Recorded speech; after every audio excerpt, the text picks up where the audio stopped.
We live in a world that desperately needs good leaders. But what happens when leadership fails?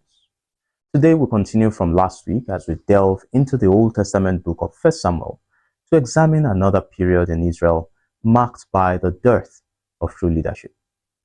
As a reminder, the dearth of leadership means a scarcity of individuals willing to lead with integrity, with vision, and with a heart for God. In the memory scripture today from Matthew chapter 9, from verse 37 to 38, Jesus said to his disciples, "The harvest truly is plentiful, but the laborers are few. Therefore pray the Lord of the harvest to send out laborers into his vineyard." There is a great need for godly leadership today.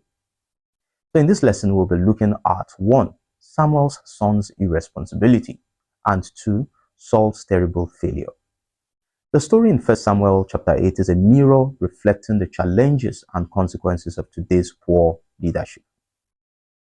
It begins with Samuel, a prophet and a judge who faithfully led Israel for many years.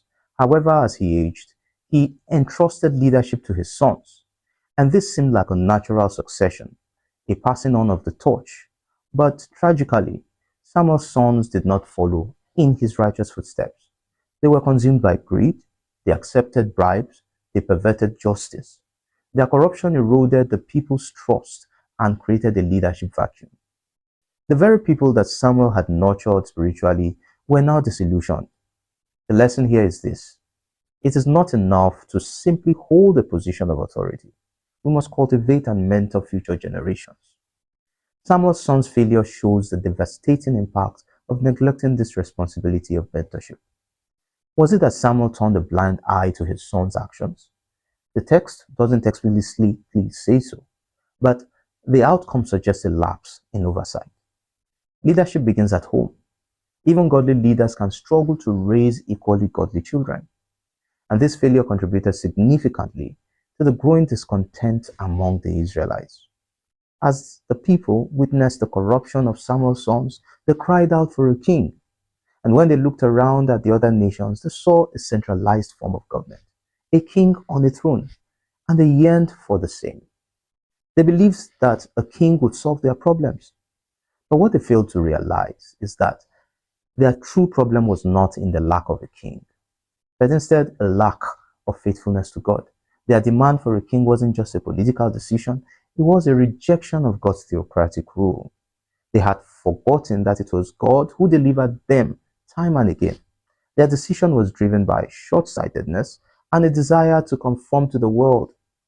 So God, in his wisdom, granted their request and anointed Saul as the first king of Israel. Saul initially showed promise. He was tall, he was handsome, he initially seemed humble. He was even empowered by God's Spirit. But Saul's heart wasn't truly aligned with God's will. He quickly succumbed to pride and to insecurity. He became obsessed with maintaining his power, even to the point of paranoia. He disobeyed God's clear commands, he made rash decisions, and surrounded himself with sycophants instead of wise counsel. So Saul's failures were not confined to his role as king, they extended even to his personal relationships. He failed to nurture and mentor those that were closest to him, particularly his son Jonathan and a young man named David. Jonathan, a courageous and loyal son, deserved his father's guidance and support. Instead, Saul's insecurity and jealousy poisoned their relationship and culminating in threats against Jonathan's life. Saul saw Jonathan as a potential rival and not as a future leader to be developed. Similarly, Saul's jealousy towards David, who was clearly favored by God, consumed him. Instead of recognizing David's potential and mentoring him, Saul relentlessly pursued David, seeking to kill him. Saul's actions demonstrate how envy and insecurity can derail even the most promising leaders. He prioritized his own ego over the development of future leaders. Ultimately, he harmed himself and also the nation. So Saul's reign became a tragic example of how unchecked power and a lack of spiritual integrity can lead to ruin. His story serves as a stark warning against self-serving leadership. So, in summary, the stories of Samuel's sons and King Saul teach us invaluable lessons about leadership.